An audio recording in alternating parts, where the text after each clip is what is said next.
जर मल्याळम सिनेमा पाहत असाल त्यामध्ये समजा पहिले आलेलं आहे मंजुमल बॉईज आणि आणि दुसरा आलेला आहे आवेशम.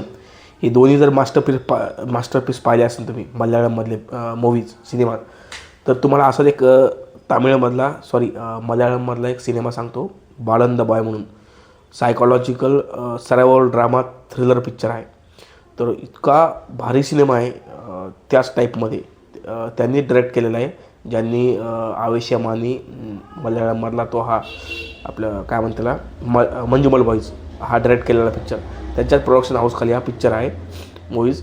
तर सिनेमाची बेसिक स्टोरी अशी आहे की एका आईवर आणि एका मुलावर आहे. जास्त मी तुम्हाला स्पॉइलर देणार नाही. समजा बेसिक स्टोरी मी सांगितली तर तुम्हाला स्टोरी पूर्ण स्पॉईल होऊन जाईल. त्याच्यामुळं मग तुम्हाला बेसिकच. तर काही कारणास्तव जे मूवीमध्ये दाखवलेले आई आणि तिचा मुलगा त्यावर ते आयडेंटिटी लपवतात दुनियापासून. तर ते त्याचे काय बेसिक काय कारण आहेत, त्यासाठी तुम्हाला ही मूवी थोडीशी अशी धीमी लागायला लागेल. जेव्हा तुम्ही सिनेमा बघायला चालू केलं तेव्हा तुम्हाला इंटरव्हलनंतरच समजेल सिनेमा की मेन काय चालू आहे. तर फर्स्ट हाफ हे थोडासा स्लो आहे आणि सेकंड हाफमध्ये हळूहळू तुम्हाला रिव्हील केला जाईल. असा हा मल्याळम सिनेमा आहे. जर तुम्ही आतापर्यंत तर सिनेमा बऱ्याच जणी पाहिलाच असेल, तर तुम्ही सिनेमा पाहिला असेल तर कमेंटमध्ये मला सांगा सिनेमा कसा आहे. तर